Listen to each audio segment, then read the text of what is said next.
El llanto que salía del contenedor de basura esa madrugada helada de febrero en Barcelona cambiaría para siempre el destino de dos mundos que nunca debieron cruzarse, el de una mujer invisible que limpiaba los pecados de los ricos y el de una familia poderosa dispuesta a cualquier cosa para proteger su imperio. Dentro de una bolsa negra, entre pañales sucios y restos de comida de lujo, un recién nacido luchaba por respirar. Y la única persona que lo escuchó fue alguien que el mundo nunca veía, Amparo Castillo, una limpiadora de 43 años que llevaba 2 décadas fregando los suelos de mansiones donde jamás le ofrecieron un vaso de agua. Pero lo que nadie sabía era que ese bebé no era un bebé cualquiera, era el heredero de una de las fortunas más grandes de España, y alguien había decidido que era mejor tirarlo a la basura que dejar que heredara. Amparo Castillo se levantaba todos los días a las 4 de la mañana en su pequeño apartamento del barrio de Poble Sec, un lugar humilde donde las paredes eran tan finas que se oía el llanto de los bebés de los vecinos y las discusiones de las parejas de al lado. Tenía el pelo oscuro recogido en una cola apretada, las manos ásperas de tanto cloro y detergente, y los ojos cansados de alguien que ha trabajado sin descanso desde los 14 años.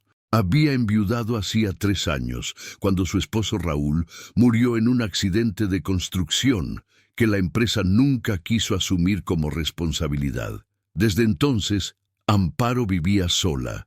Enviaba dinero a su madre enferma en un pueblo de Extremadura y trabajaba en 3 casas diferentes para poder pagar el alquiler y las medicinas. No tenía hijos, había soñado con tenerlos, pero la vida nunca se lo permitió. Y ahora, a los 43, sentía que esa puerta ya estaba cerrada para siempre. Lo que no imaginaba era que esa madrugada fría, su vida tomaría un giro que nadie, ni siquiera en las telenovelas que veía los domingos, habría podido inventar. Esa mañana de febrero, el viento soplaba con fuerza en las calles desiertas del barrio de Sarrià-Sant Gervasi, donde las mansiones valían millones y las aceras estaban siempre limpias. Amparo llegó como siempre a las 5:30 de la mañana al edificio Torres del Mar, un complejo de lujo con portero automático, cámaras de seguridad y un jardín privado donde los residentes nunca pisaban porque tenían jardines aún más grandes en sus casas de verano. Su trabajo consistía en limpiar las zonas comunes, vaciar los contenedores de basura del sótano y dejar todo impecable antes de que los residentes bajaran a sus coches de lujo a las 8 de la mañana.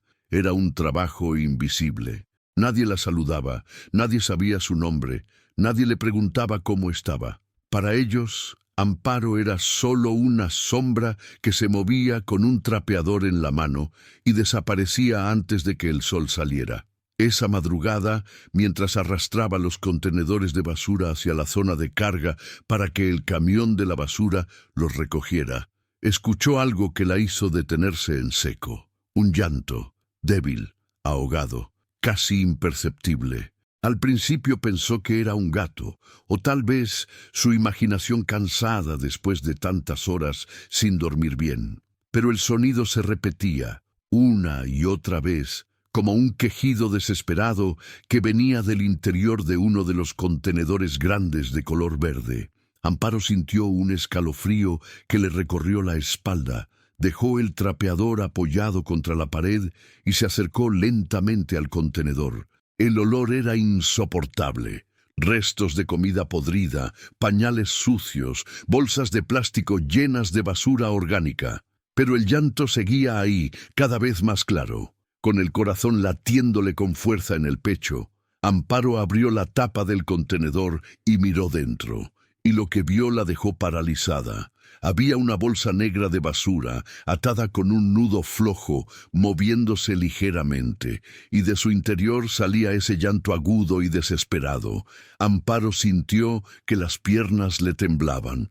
No podía ser lo que estaba pensando, no era posible, pero sus manos ya estaban actuando solas, desatando el nudo con dedos temblorosos, rasgando el plástico negro, y entonces lo vio, un bebé, un recién nacido, con la piel enrojecida y arrugada, los ojos cerrados, el cuerpo diminuto temblando de frío. Estaba envuelto en una toalla blanca manchada de sangre y su cordón umbilical todavía colgaba, mal cortado, con restos de placenta. Amparo soltó un grito ahogado y sacó al bebé del contenedor con manos temblorosas. El pequeño lloraba con fuerza ahora, como si sintiera que finalmente alguien lo había escuchado. Amparo lo apretó contra su pecho, sintiendo el calor de su propio cuerpo, intentando calentar al bebé que temblaba entre sus brazos. Lágrimas calientes rodaron por sus mejillas mientras repetía una y otra vez, como un rezo desesperado: Dios mío, ¿quién pudo hacer esto? ¿Quién pudo hacer esto? No había tiempo para pensar. El bebé estaba azul de frío, temblaba de forma violenta y su llanto empezaba a debilitarse. Amparo corrió hacia la garita del portero, golpeó la puerta con fuerza hasta que el hombre medio dormido abrió con cara de fastidio. Pero en cuanto vio al bebé en brazos de Amparo, su expresión cambió. «Llame a una ambulancia. Ahora, por favor. Lo encontré en la basura. Está congelado, por favor». El portero, un hombre mayor llamado Esteban, que llevaba 20 años trabajando en ese edificio, agarró el teléfono con manos temblorosas y marcó el 112. Mientras esperaban, Amparo envolvió al bebé en su propia chaqueta, frotándole suavemente la espalda, hablándole en voz baja como si el bebé pudiera entenderla. Ya pasó, estás a salvo, no te voy a soltar, te lo prometo». Y en ese momento, algo se rompió dentro de ella, algo que había estado dormido durante años. Un instinto maternal que creía muerto despertó con una fuerza demoledora. Ese bebé, ese niño desechado como basura, acababa de convertirse en lo más importante del mundo para Amparo Castillo. La ambulancia llegó en menos de 10 minutos. Los paramédicos, una mujer joven y un hombre de mediana edad, bajaron corriendo con una camilla y un maletín de emergencias. Cuando vieron al bebé, sus rostros se tensaron. «¿Dónde lo encontró?», preguntó la paramédico mientras envolvía al bebé en mantas térmicas y revisaba sus signos vitales. Amparo señaló hacia el contenedor de basura con mano temblorosa. «Estaba ahí dentro, en una bolsa, atado. No sé cuánto tiempo llevaba ahí». Los paramédicos intercambiaron una mirada grave. «Vamos al Hospital Clinic, rápido». «Señora, ¿puede venir con nosotros? La policía va a querer hablar con usted». Amparo asintió sin pensar. No iba a dejar a ese bebé solo. Subió a la ambulancia, todavía con las manos manchadas de sangre y basura, y se sentó al lado de la camilla donde el bebé luchaba por respirar. Durante todo el trayecto, Amparo no dejó de mirarlo, no dejó de tocarle la manita diminuta con su dedo índice, y en su cabeza resonaba una pregunta que no la dejaría dormir durante meses. ¿Quién era capaz de tirar a un bebé a la basura? En el Hospital Clínic de Barcelona, el bebé fue llevado de inmediato a la unidad de cuidados intensivos neonatales. Los médicos confirmaron que había nacido hacía menos de 12 horas, que estaba severamente hipotérmico, deshidratado y en riesgo de sepsis por la exposición a las bacterias de la basura. Pero estaba vivo. Contra todo pronóstico, estaba vivo. Amparo esperó en la sala de urgencias, sentada en una silla de plástico duro, con las manos entrelazadas y la mirada perdida. No podía dejar de temblar. A su lado, 2 agentes de la Policía Nacional, una mujer de unos 30 años llamada inspectora Nuria Vidal y un hombre más joven, tomaban nota de todo lo que había pasado.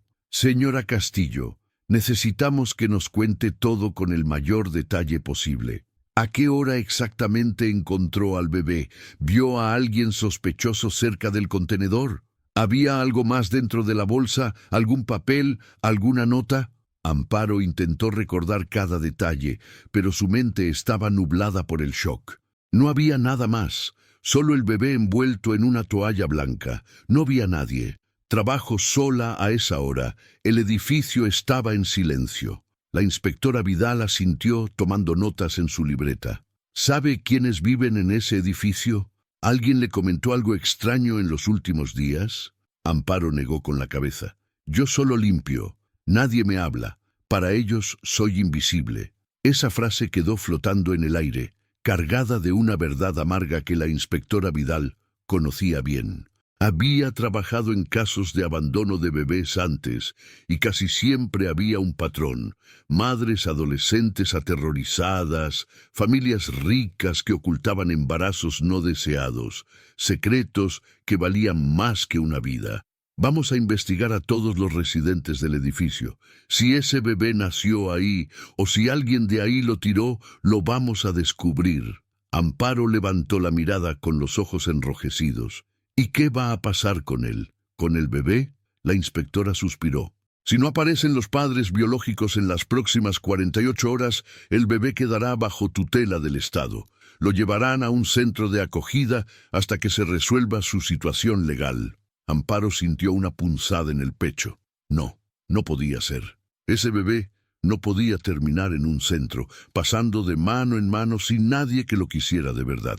Yo quiero cuidarlo. Las palabras salieron de su boca antes de que pudiera pensarlas. La inspectora la miró sorprendida. Señora Castillo, entiendo que está conmocionada, pero adoptar a un bebé es un proceso largo y complicado. Además, tiene que haber una investigación primero. Amparo apretó los puños. No me importa. Yo lo encontré. Yo lo salvé. Y no voy a dejar que termine en un orfanato. Lo que Amparo no sabía era que, en ese mismo momento, a pocas calles de distancia, en una mansión de 3 pisos con vistas al Tibidabo, una familia poderosa estaba despertando a una pesadilla que amenazaba con destruir su imperio. Los Mendoza Ibarra eran una de las familias más ricas de España, dueños de una cadena de hoteles de lujo, inversiones inmobiliarias en toda Europa y vínculos con políticos de alto nivel. Los Mendoza Ibarra habían construido su fortuna en 3 generaciones y la habían protegido con mano de hierro. A la cabeza de la familia estaba Gonzalo Mendoza, un hombre de 68 años, con el pelo plateado perfectamente peinado, trajes italianos hechos a medida y una mirada fría que podía helar la sangre. Gonzalo había levantado el imperio familiar desde la nada y no iba a permitir que nada, absolutamente nada, lo manchara. Su esposa, Beatriz Ibarra, era una mujer elegante de 65 años, con una sonrisa perfecta de porcelana y un corazón igual de frío. Para Beatriz, lo más importante en la vida era la reputación, el estatus, el qué dirán. Tenían 2 hijos. Nicolás, de 38 años, un hombre ambicioso, calculador y adicto al poder, que trabajaba como director financiero de la empresa familiar, y Camila, de 26 años, la hija menor, hermosa, frágil y con un secreto que estaba a punto de explotar. Esa mañana, Camila Mendoza Ibarra despertó en su habitación de la mansión familiar con el cuerpo dolorido y la mente nublada. Miró el techo blanco de su habitación, decorado con molduras doradas, y sintió que todo a su alrededor daba vueltas. Se llevó las manos al vientre plano y vacío, y las lágrimas empezaron a caer sin control. Había dado a luz sola, en el baño de su habitación, hacía menos de 15 horas. Había mordido una toalla para no gritar, había cortado el cordón umbilical con unas tijeras de manicura, había envuelto al bebé en una toalla blanca y lo había mirado durante 5 minutos eternos, sintiendo un dolor tan profundo que pensó que iba a morir. Pero luego había escuchado los pasos de su madre en el pasillo y el pánico la había paralizado. No podía quedarse con ese bebé. No podía. Su familia la mataría. Su padre la desheredaría. Su madre la encerraría en una clínica psiquiátrica. Y su prometido, Alejandro, el hijo de otra familia poderosa con quien estaba comprometida desde hacía 1 año, la abandonaría sin pensarlo 2 veces. Así que había tomado la decisión más horrible de su vida. Había metido al bebé en una bolsa de basura, había bajado por las escaleras de servicio a las 4 de la madrugada y lo había tirado en el contenedor del edificio Torres del Mar a 2 calles de su mansión donde sabía que nadie la conocía. Pero ahora, acostada en su cama de sábanas de seda egipcia, Camila sentía que se estaba muriendo por dentro. No podía dejar de pensar en el llanto del bebé, en sus manitas diminutas, en sus ojos cerrados. ¿Estaría vivo? ¿Alguien lo habría encontrado? ¿O estaría muerto, congelado, aplastado por la basura? Camila se levantó tambaleándose, con el cuerpo todavía sangrando, y caminó hacia el baño. Se miró en el espejo y no reconoció a la mujer que veía. Tenía el rostro pálido, los ojos hinchados, el pelo enredado. Parecía un fantasma. Abrió el grifo del lavabo y se echó agua fría en la cara, intentando despertar de esa pesadilla. Pero no era una pesadilla, era real. Y lo peor de todo era que nadie, absolutamente nadie, podía saberlo. A la hora del desayuno, Camila bajó al comedor familiar con un vestido holgado de color crema y una sonrisa falsa perfectamente ensayada. Su madre, Beatriz, estaba sentada en la cabecera de la mesa, tomando té verde y leyendo el periódico económico. Su padre, Gonzalo, revisaba correos en su iPad con el ceño fruncido. Y su hermano Nicolás comía tostadas con mermelada mientras hablaba por teléfono sobre una reunión de negocios. Nadie levantó la vista cuando Camila se sentó. «Buenos días», murmuró Camila con voz débil. Beatriz levantó la mirada un segundo. La examinó de arriba abajo con esos ojos críticos que siempre encontraban algo que criticar. Y luego volvió a su periódico. «Estás muy pálida. ¿No dormiste bien?» Camila se sirvió un café con manos temblorosas. «Estoy bien, mamá, solo un poco cansada». Beatriz arrugó la nariz. «Tienes que cuidarte más. La boda es en 3 meses y no puedes aparecer en las fotos como un fantasma. ¿Ya fuiste al dermatólogo que te recomendé?» Camila asintió en silencio, sintiendo que las paredes del comedor se cerraban sobre ella. La boda, 3 meses, con Alejandro, un hombre al que no amaba, pero que era perfecto, según los estándares de su familia. Y nadie podía saber que ella acababa de dar a luz al hijo de otro hombre. Lo que Camila no sabía era que en ese mismo momento, la noticia del bebé encontrado en la basura ya estaba llegando a los medios de comunicación. Un periodista de sucesos del periódico La Vanguardia había sido alertado por un contacto en la policía, y la historia estaba a punto de estallar. Bebé recién nacido encontrado en un contenedor de basura en el exclusivo barrio de Sarriá-Sant Gervasi. La policía investiga posible intento de infanticidio. La noticia se publicó en la edición online a media mañana y en cuestión de horas se volvió viral en redes sociales. La gente estaba indignada, conmocionada, furiosa. ¿Quién podía hacer algo así? ¿Qué clase de monstruo tiraba a un bebé a la basura? Y lo más importante, ¿quién era la madre? La inspectora Nuria Vidal sabía que tenía que actuar rápido. Ese mismo día, junto con su equipo, comenzó a investigar a todos los residentes del edificio Torres del Mar. Pidieron registros médicos de todas las mujeres en edad fértil que vivieran en el edificio o cerca de él. Revisaron cámaras de seguridad de la zona, aunque muchas estaban rotas o apagadas en esa madrugada. Entrevistaron al portero, a los guardias de seguridad, a las empleadas domésticas, y poco a poco empezaron a encontrar pistas. Una de las empleadas domésticas del edificio, una mujer ecuatoriana llamada Rosa, mencionó algo que llamó la atención de la inspectora. «Hace como 2 semanas vi a una chica joven salir del edificio a las 4 de la mañana. Me pareció raro porque iba con ropa deportiva, pero caminaba raro, como si le doliera algo. Yo estaba llegando a trabajar y ella salió corriendo cuando me vio». La inspectora Vidal tomó nota. «¿Recuerdas cómo era? ¿Alta, baja, rubia, morena?» Rosa frunció el ceño, intentando recordar. «Alta, delgada, pelo oscuro, muy guapa. Parecía de familia rica, ¿sabes? Esa ropa cara que usan las chicas de por aquí». La inspectora asintió. Era un comienzo. Mientras tanto, en el hospital, Amparo no se había movido del lado del bebé. Los médicos le habían dicho que estaba estabilizado, que iba a sobrevivir, pero que necesitaría permanecer en observación durante al menos una semana. Amparo había llamado a su jefa de la empresa de limpieza para decirle que no podía ir a trabajar, y la mujer, aunque molesta, le había dado 2 días libres sin sueldo. Amparo no le importó, no le importaba perder el trabajo, no le importaba quedarse sin dinero. Lo único que le importaba era ese bebé que luchaba por vivir en una incubadora de cristal, rodeado de cables y monitores. Se había sentado en una silla al lado de la incubadora y había pasado horas mirándolo, hablándole en voz baja, cantándole canciones de cuna que su madre le cantaba cuando era niña.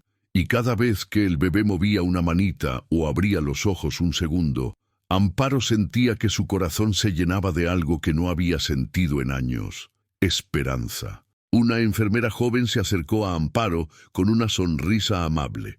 «Señora, tiene que descansar. Lleva aquí más de 20 horas. Hay una sala de espera con sillones más cómodos». Amparo negó con la cabeza sin apartar la vista del bebé. «No puedo dejarlo solo. ¿Y si se despierta y tiene miedo?». La enfermera suspiró con ternura. «Entiendo, pero él está bien. Los monitores nos avisarán si algo cambia. Tiene que cuidarse usted también». Amparo finalmente aceptó tomar un café en la máquina del pasillo, pero regresó en menos de 5 minutos. No podía estar lejos de él. Era como si un hilo invisible los conectara, como si ese bebé fuera suyo desde siempre. Y en el fondo de su corazón, Amparo sabía que no iba a poder dejarlo ir. Pero lo que Amparo no sabía era que la tormenta apenas comenzaba. Porque en ese mismo momento, en la mansión Mendoza Ibarra, Camila Mendoza estaba sentada en el suelo de su baño, llorando en silencio mientras leía en su teléfono la noticia del bebé encontrado en la basura. Y en su pecho, un alivio terrible y una culpa devastadora luchaban entre sí. Estaba vivo, su bebé estaba vivo, pero ahora todo el mundo lo sabía, y era solo cuestión de tiempo antes de que alguien descubriera la verdad. 3 días después del rescate, la noticia del bebé abandonado había dejado de ser un simple caso policial para convertirse en un escándalo nacional. Los periódicos no hablaban de otra cosa. Las redes sociales estaban encendidas con teorías, indignación y debates sobre quién era la madre y por qué había cometido semejante acto. Los programas de televisión matutinos invitaban a psicólogos, trabajadores sociales y expertos en criminalística para analizar el caso. Y en el centro de todo, invisible para las cámaras, pero presente en cada discusión, estaba Amparo Castillo, la mujer que había salvado al bebé y que ahora se había convertido en su guardiana no oficial. Amparo seguía yendo al hospital todos los días, desde temprano en la mañana hasta tarde en la noche. Había perdido 2 de sus 3 trabajos de limpieza porque no podía cumplir con los horarios, pero no le importaba. Había vendido su televisor viejo y algunas joyas que le había dejado su difunto esposo para poder pagar el transporte y la comida. Y cada noche, antes de dormir, rezaba de rodillas frente a una imagen de la Virgen María, pidiéndole que le permitiera quedarse con ese bebé que ya sentía como suyo. Pero la realidad legal era mucho más complicada de lo que Amparo imaginaba. La trabajadora social asignada al caso, una mujer de unos 50 años llamada Marta Ruiz, había visitado a Amparo en el hospital para explicarle la situación. «Señora Castillo, entiendo su conexión con el bebé y créame que admiro lo que hizo.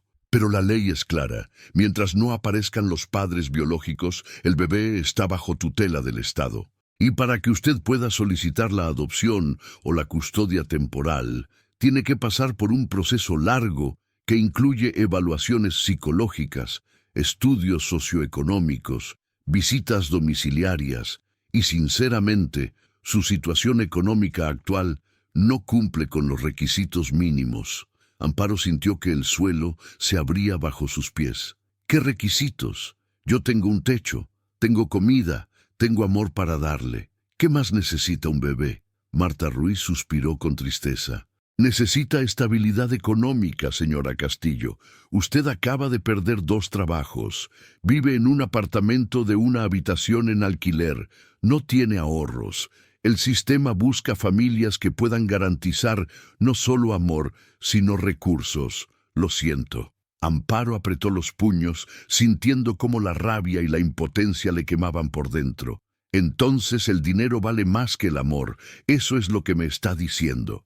Marta no respondió, pero la mirada incómoda en su rostro lo dijo todo. Esa misma tarde, Amparo decidió hacer algo que nunca había hecho en su vida: alzar la voz. Salió del hospital y caminó hasta una plaza cercana donde un grupo de periodistas había instalado cámaras para cubrir el caso. Se acercó a una reportera joven de una televisión local, una mujer de unos 30 años, con el micrófono en la mano y una expresión profesional. «Disculpe, señorita. Yo soy Amparo Castillo. Yo encontré al bebé». La reportera se giró de inmediato, con los ojos brillando de emoción. «¿Usted es la limpiadora? ¿La mujer que salvó al bebé?» Amparo asintió, sintiendo que las piernas le temblaban. «Sí, y necesito que la gente sepa algo. Ese bebé está vivo porque yo lo escuché, porque yo lo saqué de la basura, y ahora me dicen que no puedo cuidarlo porque no tengo suficiente dinero. ¿Eso es justo?» La reportera hizo una señal al camarógrafo, y en segundos Amparo tenía una cámara apuntándole a la cara. «Señora Castillo, cuéntenos, ¿cómo fue el momento en que encontró al bebé?» Y Amparo, con la voz temblorosa pero firme, contó su historia frente a las cámaras por primera vez. Habló del llanto que salía del contenedor, del miedo que sintió al abrir la bolsa, de cómo el bebé temblaba de frío entre sus brazos, y al final, con lágrimas rodando por sus mejillas, dijo algo que resonaría en toda España: «Yo no tengo dinero, pero tengo corazón. Y ese bebé merece una madre que lo ame, no una familia rica que lo vea como un problema». El video de Amparo se volvió viral en menos de 2 horas. Millones de personas lo vieron, lo compartieron, comentaron. Las redes sociales explotaron con mensajes de apoyo. «Amparo Castillo es una heroína. Denle la custodia del bebé. El amor no se compra con dinero». Incluso se creó una petición online pidiendo que se le permitiera a Amparo adoptar al bebé, y en menos de 24 horas había reunido más de 500.000 de firmas. Pero no todos estaban de acuerdo. Algunos comentarios decían: «Una mujer pobre y sola no puede criar a un bebé. Esto es puro sentimentalismo. El sistema existe para proteger a los niños, no para entregarlos a cualquiera». La opinión pública estaba dividida. Pero una cosa era clara: el caso del bebé abandonado había dejado de ser un asunto privado para convertirse en un debate nacional sobre clase social, maternidad y justicia. Mientras todo esto sucedía, en la mansión Mendoza Ibarra, el pánico había comenzado a instalarse. Camila Mendoza pasaba los días encerrada en su habitación, fingiendo estar enferma para no tener que salir ni hablar con nadie. Veía las noticias en su teléfono, leía los comentarios, miraba las fotos del bebé en el hospital y sentía que se estaba volviendo loca. Había intentado convencerse de que había hecho lo correcto, que no tenía otra opción, que su familia nunca lo habría aceptado. Pero cada vez que cerraba los ojos veía la cara del bebé, escuchaba su llanto, sentía el peso de su cuerpecito en sus brazos, y la culpa la estaba devorando viva. Una noche, después de llorar durante horas, Camila tomó una decisión desesperada. Se levantó de la cama, se puso una sudadera con capucha y salió de la mansión sin que nadie la viera. Caminó por las calles vacías del barrio hasta llegar al Hospital Clínic. Se quedó parada frente a la entrada, con el corazón latiéndole tan fuerte que sentía que le iba a explotar el pecho. Quería entrar, quería ver a su bebé, quería abrazarlo, pedirle perdón, decirle que lo sentía, que nunca quiso abandonarlo. Pero no podía. Si entraba, si alguien la reconocía, si alguien hacía la conexión, todo se derrumbaría. Así que se quedó ahí, en la oscuridad, mirando las ventanas iluminadas del hospital, llorando en silencio. y finalmente dio la vuelta y regresó a su prisión dorada. Pero Camila no era la única de la familia Mendoza Ibarra que estaba al tanto del escándalo. Su hermano Nicolás también estaba preocupado, aunque por razones completamente diferentes. Nicolás Mendoza era un hombre calculador, ambicioso y despiadado. A sus 38 años había construido su carrera en la empresa familiar, pisoteando a cualquiera que se interpusiera en su camino. Y ahora, viendo el escándalo del bebé abandonado en todos los medios, su instinto le decía que algo no cuadraba. Conocía a su hermana. Había notado que Camila había estado extraña en los últimos meses, más callada, más pálida, con ropa más holgada de lo normal. Y aunque ella había negado cualquier problema, Nicolás no era tonto. Una tarde decidió confrontarla. Entró a su habitación sin tocar la puerta y la encontró acostada en la cama, mirando el techo con los ojos vacíos. «Camila, tenemos que hablar». Camila se incorporó de inmediato, con el corazón latiéndole con fuerza. «Nicolás, ¿qué haces aquí? Sal de mi habitación».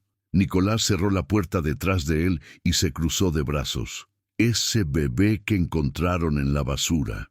Es tuyo, ¿verdad?»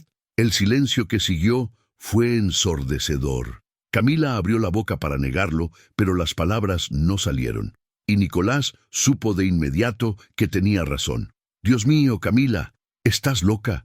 ¿Cómo pudiste hacer algo así?» Camila empezó a llorar, cubriéndose la cara con las manos. «No tuve otra opción, Nicolás. Papá me habría matado, mamá me habría encerrado y Alejandro me habría dejado». Nicolás se pasó las manos por el pelo, caminando de un lado a otro de la habitación como un animal enjaulado. «¿Y el padre? ¿Quién es el padre del bebé?» Camila negó con la cabeza, sollozando. «No puedo decirlo». Nicolás se detuvo en seco y la agarró del brazo con fuerza. «Camila, escúchame bien. Si alguien descubre que ese bebé es tuyo, nuestra familia está acabada. Papá perderá todos sus contratos con el gobierno. Mamá no podrá volver a mostrar la cara en sociedad. Y yo perderé mi posición en la empresa. ¿Entiendes lo que está en juego?» Camila lo miró con los ojos llenos de lágrimas. «Lo siento, Nicolás. Lo siento mucho». Nicolás la soltó con brusquedad y caminó hacia la puerta. «Vas a mantener la boca cerrada. Nadie puede saber que ese bebé es tuyo. ¿Me oyes? Nadie». Y salió de la habitación, dejando a Camila temblando en su cama. Pero Nicolás no se quedó de brazos cruzados. Esa misma noche hizo una llamada a un hombre que había usado antes para resolver problemas delicados. Su nombre era Javier Cortés, un abogado sin escrúpulos, especializado en hacer desaparecer escándalos, comprar silencios y manipular pruebas. Javier llegó a la mansión Mendoza Ibarra a medianoche, con un maletín de cuero negro y una sonrisa fría. Nicolás lo recibió en su estudio privado, le ofreció un whisky caro y fue directo al grano. «Necesito que hagas desaparecer este problema. El bebé que encontraron en la basura es de mi hermana. Necesito que te asegures de que nadie, absolutamente nadie, pueda rastrear la conexión». Javier tomó un sorbo de su whisky, pensativo. «¿Y la limpiadora?» «La que lo encontró. Se está volviendo famosa. Está haciendo ruido». Nicolás apretó los dientes. «Encárgate de ella también. Compra su silencio. Amenázala si es necesario. No me importa cómo lo hagas, pero quiero que este asunto desaparezca antes de que llegue demasiado lejos». Javier asintió con una sonrisa. «Va a costar caro».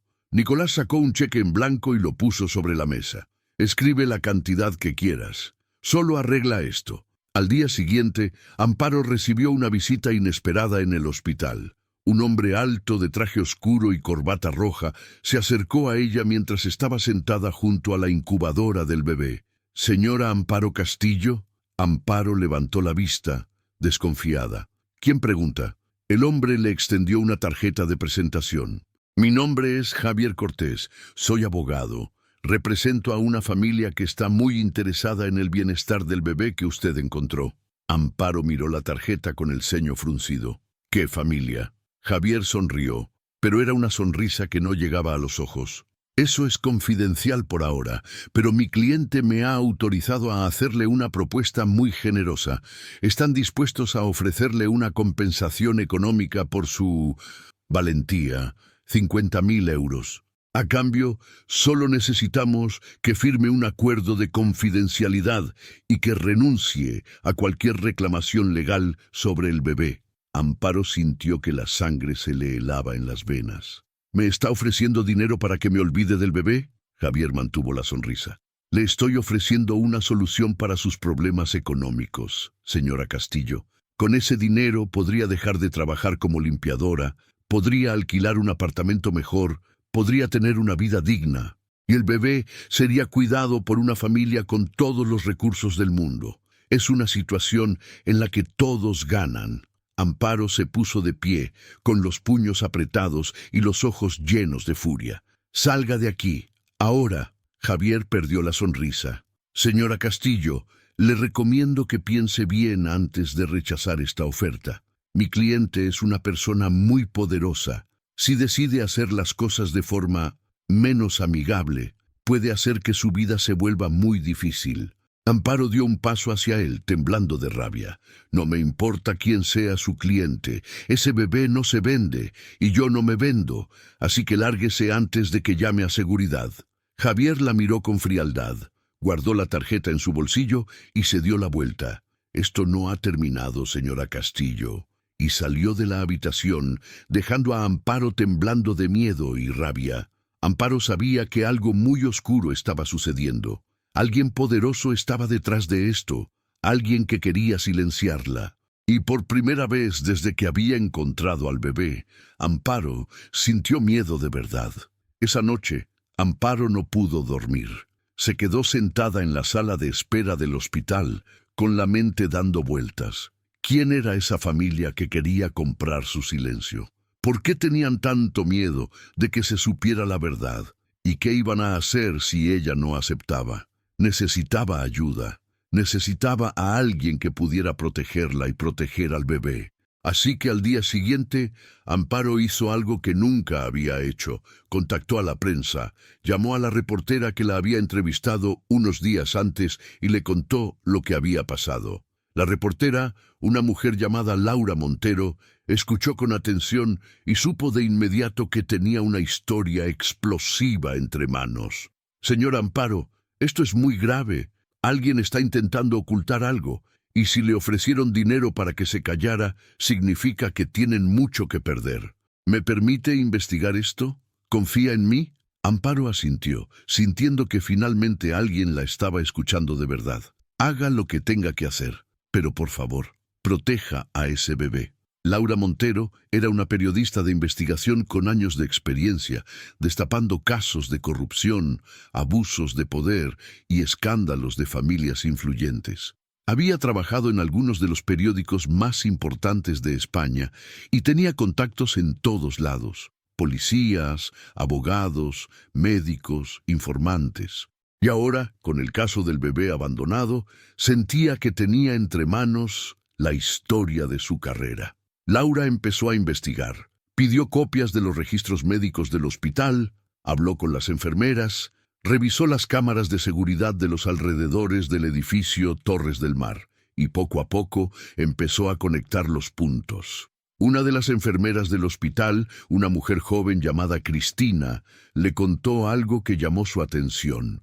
El día que trajeron al bebé, hubo otra paciente que llegó a urgencias con una hemorragia postparto. Dijo que había tenido un aborto espontáneo en casa, pero los médicos sospecharon que había dado a luz. Le hicieron preguntas, pero ella se negó a responder y se fue antes de que pudieran hacerle más pruebas. Tenía pinta de ser de familia rica, ropa cara, joyas, un chofer esperándola afuera. Laura sintió que el corazón le latía más rápido. ¿Recuerda su nombre? Cristina dudó un momento, pero finalmente asintió. Camila Mendoza Ibarra. Laura Montero casi se cae de la silla cuando escuchó ese apellido. Mendoza Ibarra, una de las familias más poderosas de España. Dueños de hoteles, edificios, conexiones políticas. Si Camila Mendoza Ibarra era la madre del bebé abandonado, El escándalo iba a ser monumental. Laura sabía que tenía que ser cuidadosa. No podía publicar nada sin pruebas sólidas. Así que empezó a investigar a Camila. Revisó sus redes sociales, habló con gente que la conocía, pidió fotos recientes y lo que encontró confirmó sus sospechas. En las fotos de hacía 6 meses, Camila tenía la cara más redonda, usaba ropa holgada, evitaba las fotos de cuerpo completo, todos los signos de un embarazo oculto, y luego, de repente, hace unas semanas, volvió a aparecer delgada, pálida, con ojeras profundas. Laura tenía suficiente para escribir un artículo, pero antes de publicarlo, decidió hacer algo arriesgado, confrontar directamente a Camila. Consiguió la dirección de la mansión Mendoza Ibarra y una tarde se presentó en la puerta principal con una grabadora en el bolso y una libreta en la mano. El portero la detuvo en la entrada. ¿Tiene cita? Laura sonrió con seguridad.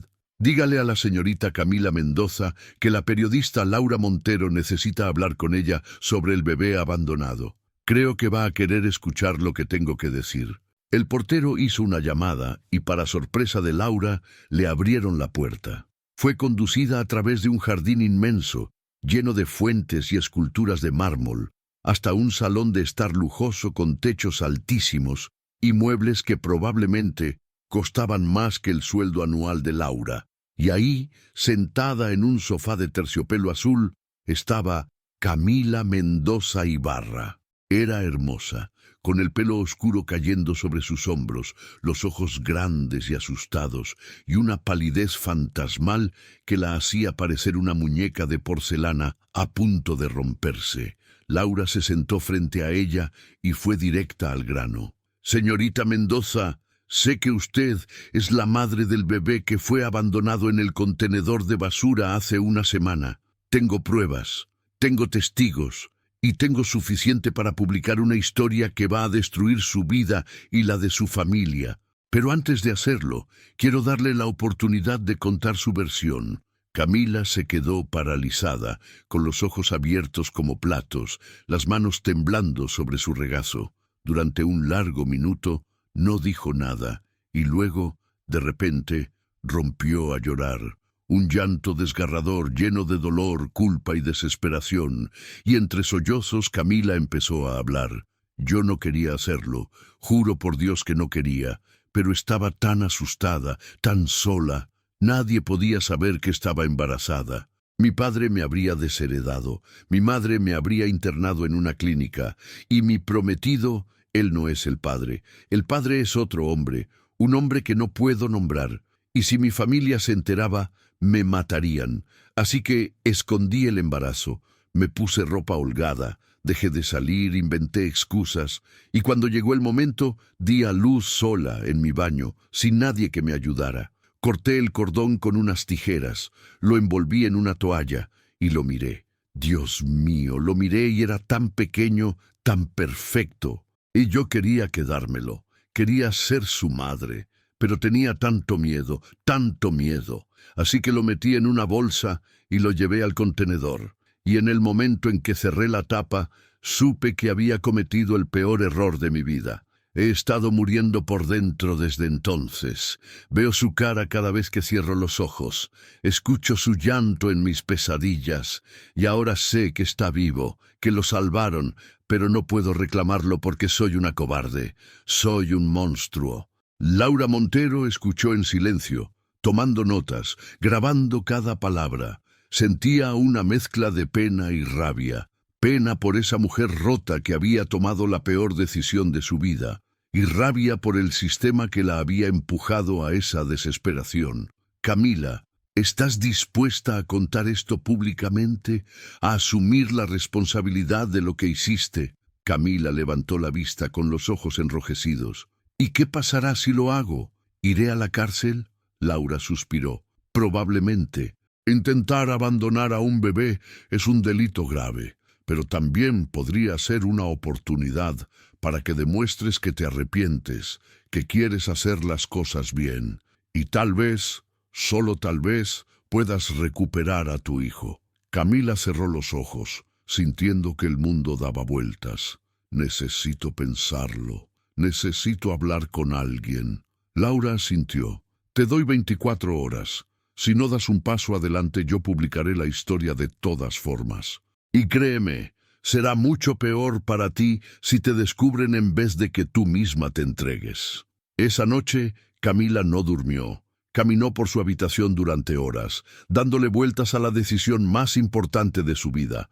Podía seguir mintiendo, seguir escondiéndose, dejar que otra familia adoptara a su bebé y vivir el resto de su vida con esa culpa devorándola por dentro. O podía dar un paso al frente, confesar todo, enfrentar las consecuencias y luchar por recuperar a su hijo.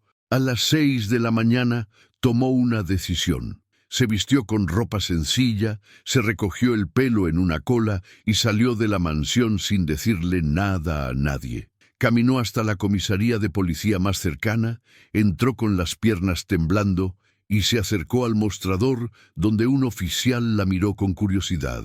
Necesito hablar con la inspectora Nuria Vidal. Es sobre el bebé abandonado. Yo soy la madre. La confesión de Camila Mendoza Ibarra explotó como una bomba en todos los medios de comunicación. En cuestión de horas, la noticia estaba en todas partes. La heredera multimillonaria confiesa ser la madre del bebé abandonado. Camila Mendoza Ibarra enfrenta cargos por intento de infanticidio. El escándalo que sacude a una de las familias más poderosas de España. Las redes sociales estaban en llamas. Algunos la llamaban monstruo, otros la llamaban víctima. Los debates no paraban. ¿Era culpable o era una joven desesperada, atrapada en un sistema que la oprimía? ¿Merecía ir a la cárcel o merecía una segunda oportunidad?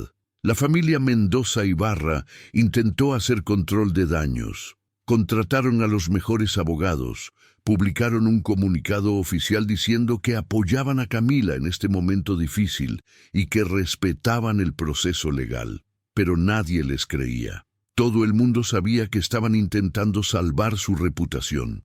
Mientras tanto, en el hospital, Amparo recibió la noticia con sentimientos encontrados. Por un lado, sentía rabia hacia Camila. ¿Cómo alguien podía tirar a un bebé a la basura y luego pretender ser su madre? Pero por otro lado, recordaba las palabras de la reportera. Era una joven desesperada. Y Amparo, que había vivido la desesperación en carne propia, entendía que a veces las personas toman decisiones horribles cuando sienten que no tienen otra salida. Pero eso no significaba que fuera a dejar que Camila recuperara al bebé sin luchar. Ese niño ya tenía una madre, y esa madre era ella. La batalla legal estaba a punto de comenzar, y el destino de ese bebé iba a decidirse en un tribunal, frente a un juez, con todo el país mirando. La audiencia de custodia del bebé se convirtió en el evento mediático más importante del año en España. Cientos de periodistas se agolpaban en las puertas del juzgado de primera instancia de Barcelona. Las cámaras de televisión transmitían en vivo y las redes sociales no hablaban de otra cosa.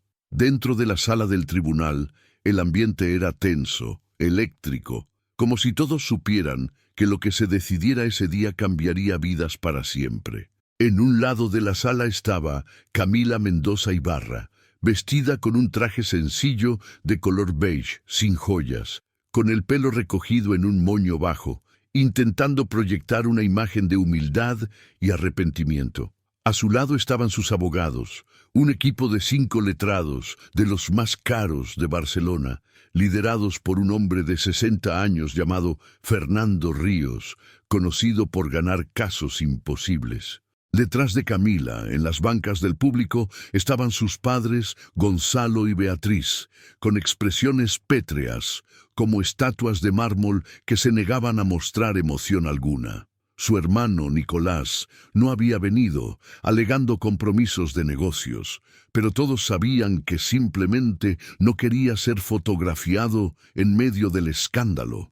En el otro lado de la sala estaba Amparo Castillo, con un vestido azul marino que había comprado en una tienda de segunda mano, el pelo recién cortado en una peluquería del barrio y las manos temblando sobre su regazo. A su lado estaba su abogada, una mujer de 45 años llamada Patricia Soler, que trabajaba en una organización sin fines de lucro que defendía los derechos de familias de bajos recursos. Patricia había tomado el caso de Amparo de forma gratuita, conmovida por su historia y por la injusticia del sistema. Detrás de Amparo, en las bancas, había un grupo de vecinos de su barrio, compañeras de trabajo y decenas de desconocidos que habían seguido su historia en las redes sociales y que habían venido a mostrarle su apoyo.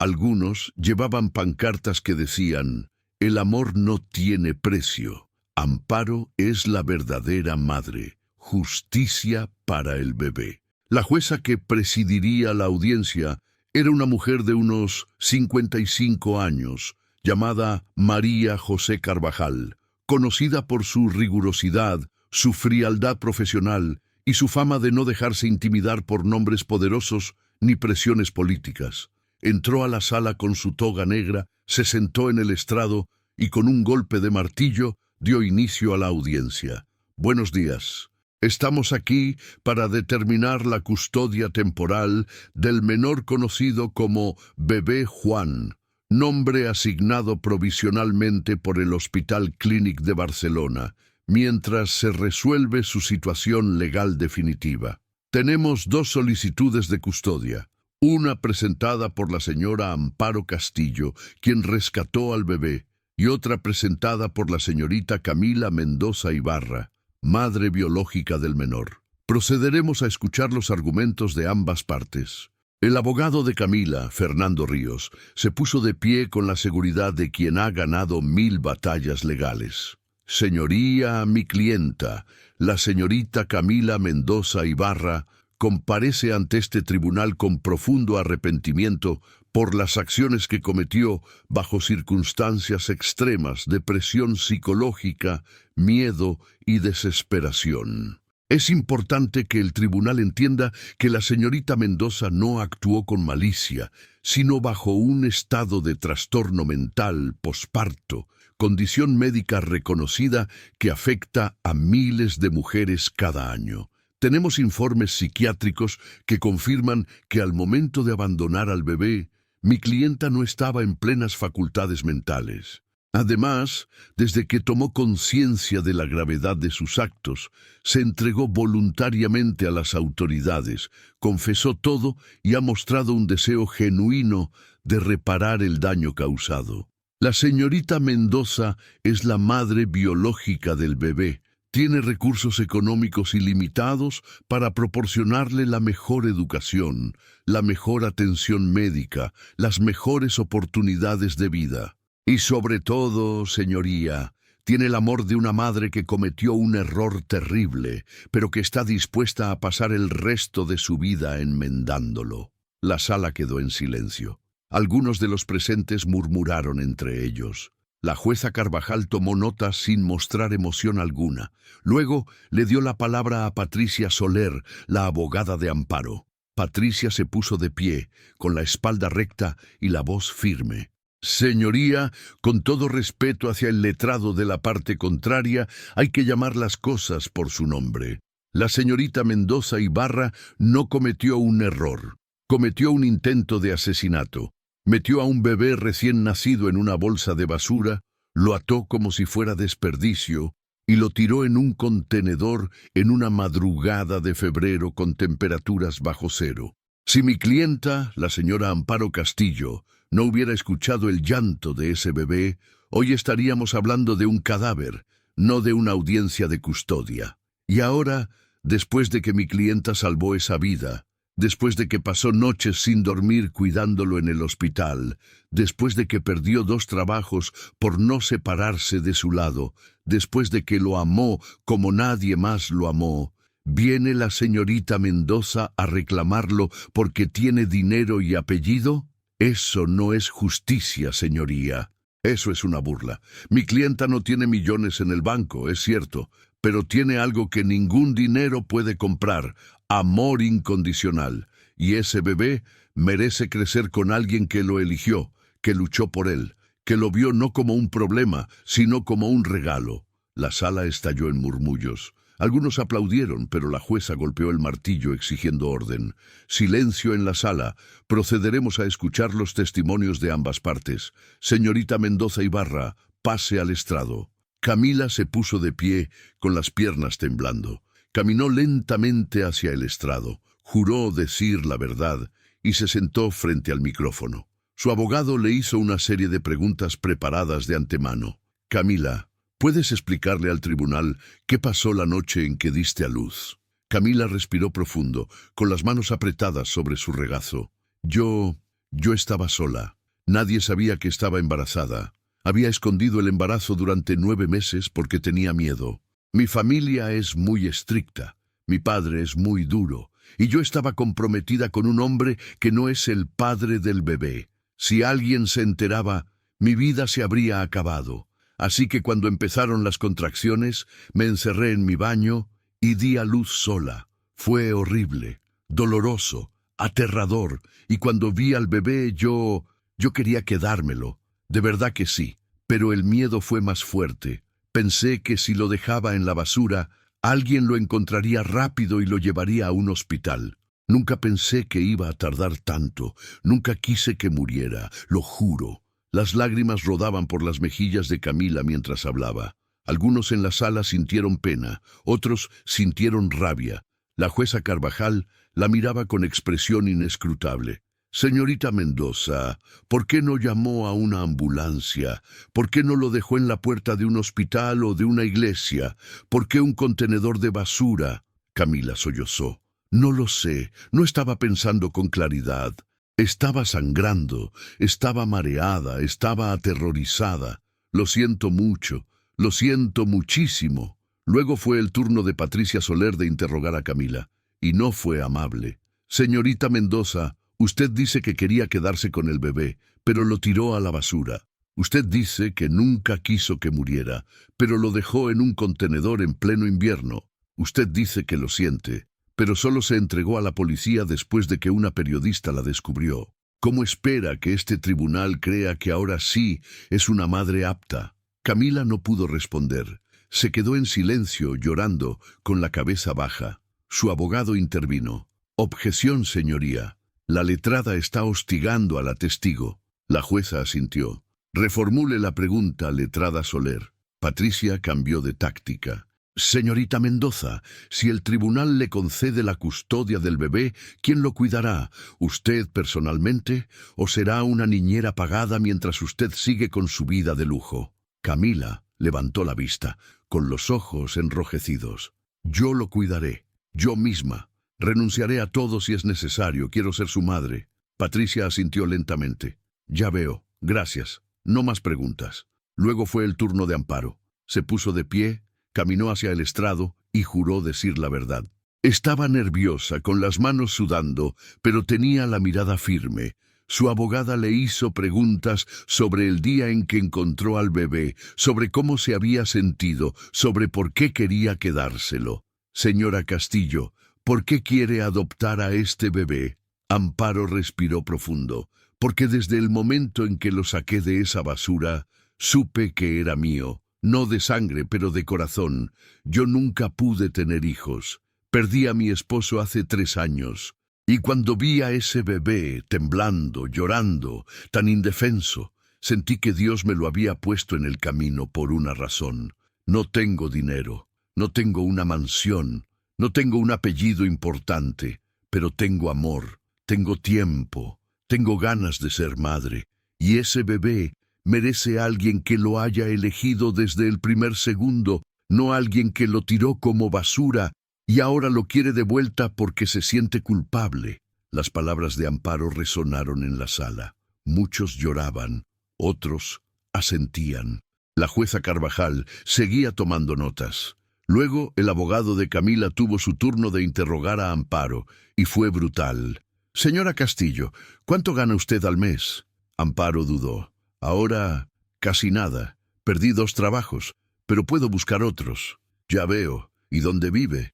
En un apartamento de una habitación en Poble Sec. Una habitación. ¿Dónde dormiría el bebé? En mi cuarto. Conmigo.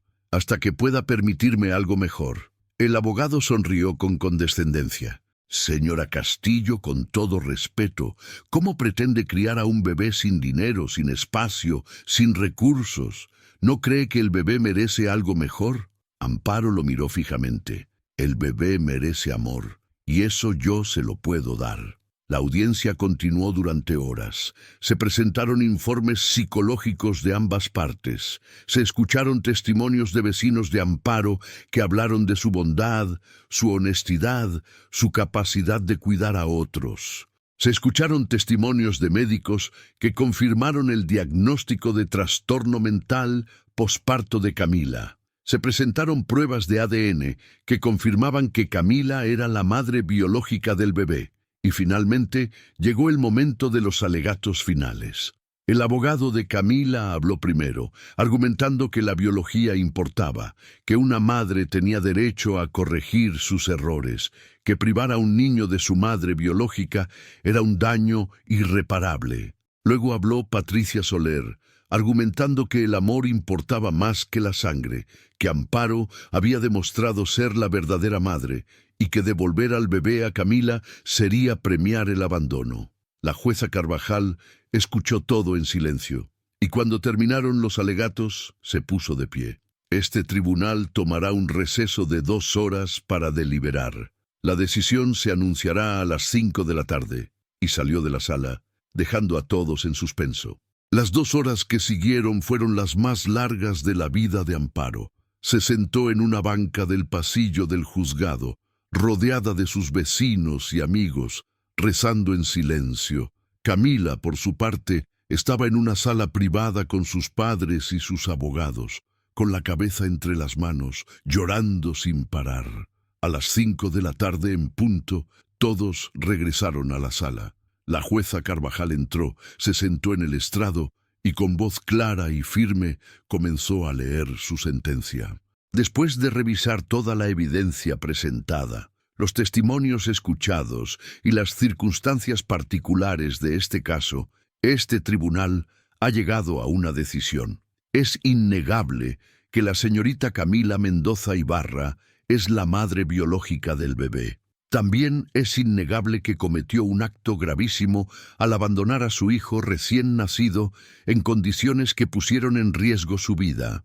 Sin embargo, este tribunal también reconoce que la señorita Mendoza actuó bajo circunstancias de extrema presión psicológica y trastorno mental posparto, lo cual no excusa sus acciones, pero sí las explica en parte. Por otro lado, la señora Amparo Castillo demostró un amor y dedicación admirables hacia el bebé. Salvó su vida, cuidó de él, luchó por él.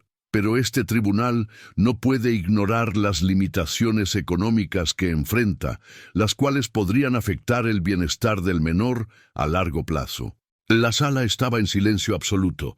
Todos contenían la respiración. Por lo tanto, este tribunal dictamina lo siguiente: la custodia temporal del bebé será otorgada a la señora Amparo Castillo por un período de 6 meses, durante los cuales la señorita Camila Mendoza Ibarra tendrá derecho a visitas supervisadas semanales. Durante este periodo, la señorita Mendoza deberá asistir a terapia psicológica, cumplir con servicio comunitario y demostrar de forma consistente su capacidad y voluntad de ser madre. La señora Castillo, por su parte, recibirá apoyo económico del Estado para cubrir las necesidades básicas del bebé. Al final de los 6 meses, este tribunal revisará el caso nuevamente y tomará una decisión definitiva sobre la custodia permanente. Además, la señorita Mendoza deberá establecer un fondo fiduciario para el bebé que garantice su educación y bienestar futuro, independientemente de quién tenga la custodia final. La jueza golpeó el martillo. Se levanta la sesión. La sala explotó. Algunos gritaban de alegría, otros de indignación. Amparo rompió a llorar, abrazada por su abogada y sus amigos. Había ganado. Por ahora, había ganado. Camila, por su parte, se derrumbó en su silla, llorando desconsoladamente. Sus padres la abrazaron por primera vez en lo que parecía ser años, y en ese momento algo cambió en la familia Mendoza Ibarra. Habían perdido el control, Habían perdido el poder de ocultar sus secretos y por primera vez en sus vidas tenían que enfrentar las consecuencias de sus acciones. Los meses que siguieron fueron intensos y transformadores para todos los involucrados. Amparo regresó a su pequeño apartamento con el bebé, ahora oficialmente llamado Juan Amparo Castillo en los documentos legales provisionales. La vida no fue fácil. Hubo noches sin dormir, pañales por cambiar, llantos interminables, facturas que pagar, pero también hubo sonrisas, primeras palabras, abrazos y un amor tan profundo que Amparo sentía que su corazón iba a explotar de felicidad cada vez que miraba a ese niño. La comunidad se volcó en apoyo. Sus vecinos organizaron colectas, le regalaron ropa de bebé, muebles, comida. Una ONG le consiguió un trabajo mejor en una oficina con horarios flexibles que le permitía cuidar a Juan. Y poco a poco, Amparo empezó a construir una vida digna para su hijo. Camila, por su parte, cumplió con todo lo que el tribunal le ordenó. Asistió a terapia 2 veces por semana, donde finalmente pudo hablar sobre el trauma, el miedo, la presión que había sentido durante años viviendo bajo el control de su familia. Empezó a entender que había sido víctima de un sistema que valoraba más la apariencia que la verdad, más el dinero que el amor. Realizó servicio comunitario en un centro de acogida para madres adolescentes, donde compartió su historia y ayudó a otras jóvenes que estaban pasando por situaciones similares. Y cada semana, religiosamente, iba al apartamento de Amparo para sus visitas supervisadas con Juan. Las primeras visitas fueron tensas, incómodas. Amparo no confiaba en Camila, y Camila se sentía como una extraña en la vida de su propio hijo. Pero con el tiempo, algo empezó a cambiar. Camila veía cómo Amparo cuidaba a Juan con amor incondicional, cómo lo mecía cuando lloraba, cómo le cantaba canciones, cómo lo miraba como si fuera el centro del universo. Y Amparo veía cómo Camila, poco a poco, se transformaba de una joven aterrorizada en una mujer que intentaba genuinamente ser mejor. Un día, después de una visita, Camila se quedó unos minutos más. «Amparo, ¿puedo hablar contigo?» Amparo asintió, con Juan dormido en sus brazos. Camila se sentó frente a ella, con las manos entrelazadas. «Quiero que sepas que te estoy agradecida. Sé que suena extraño, pero es verdad. Tú salvaste a mi hijo. Tú lo amaste cuando yo no pude. Y ahora, viéndote con él, me doy cuenta de que tal vez lo mejor para Juan es que tú seas su madre». Amparo la miró sorprendida. «¿Qué estás diciendo?» Camila tenía lágrimas en los ojos. «Estoy diciendo que cuando llegue el día de la audiencia final, voy a pedirle al juez que te dé la custodia permanente, pero con una condición, que me dejes ser parte de su vida. No como su madre, sino como su tía, su amiga, alguien que lo quiere y que siempre estará ahí para él». Amparo sintió que el corazón se le encogía. «Camila, ¿estás segura?»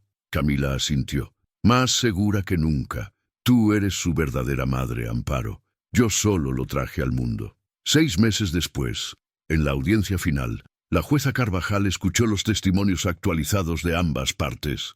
Vio los informes de los trabajadores sociales que confirmaban que Juan estaba feliz, saludable y bien cuidado con Amparo. Escuchó a Camila renunciar voluntariamente a la custodia en favor de Amparo y con una pequeña sonrisa, algo raro en ella, dictaminó: «La custodia permanente del menor Juan Amparo Castillo queda oficialmente otorgada a la señora Amparo Castillo. La señorita Camila Mendoza Ibarra tendrá derecho a visitas regulares no supervisadas y será reconocida como madre biológica con todos los derechos y responsabilidades que eso conlleva, incluyendo la obligación de contribuir financieramente a la crianza del menor». Que esta sentencia sirva como recordatorio de que la maternidad no se define por la sangre, sino por el amor, el sacrificio y la dedicación. Y con un golpe de martillo, todo terminó. Amparo era oficialmente la madre de Juan. Epílogo. 2 años después. En un pequeño parque del barrio de Poble Sec, bajo un cielo azul de primavera, un niño de 2 años y medio corría entre los columpios con risas contagiosas. Tenía el pelo oscuro y rizado, los ojos avellana brillantes y una sonrisa que iluminaba todo a su alrededor. Detrás de él, sentadas en una banca, 2 mujeres lo miraban con ternura. Amparo, ahora de 46 años, con algunas canas más, pero con una felicidad que irradiaba de cada poro de su piel. Y Camila, de 28 años, con el pelo más largo, sin maquillaje, vestida de forma sencilla, con una sonrisa tranquila que antes nunca había tenido. «Mira, mamá, un perro», gritó Juan, señalando hacia un Golden Retriever que pasaba con su dueño. Amparo se levantó. «Sí, mi amor, qué bonito. ¿Quieres acariciarlo?» Camila observaba la escena con una mezcla de melancolía y paz. Había aprendido a vivir con la decisión que había tomado. No era la madre que arropaba a Juan todas las noches, pero era la mujer que lo visitaba cada fin de semana, que le compraba regalos, que lo llevaba a pasear, que estaría ahí cuando creciera y tuviera preguntas sobre su origen, y eso era suficiente. La historia de Amparo y Juan se había convertido en un símbolo. Habían sido invitados a programas de televisión, habían inspirado cambios en las leyes de adopción, habían dado voz a miles de familias de bajos recursos que luchaban por los mismos derechos que las familias ricas. Y aunque la vida no era perfecta, aunque había días difíciles, facturas que pagar, noches de poco sueño, Amparo no cambiaría nada, porque ese niño que corría entre los columpios era su hijo. No lo había gestado en su vientre, pero lo había gestado en su corazón. Y eso, al final, era lo único que importaba.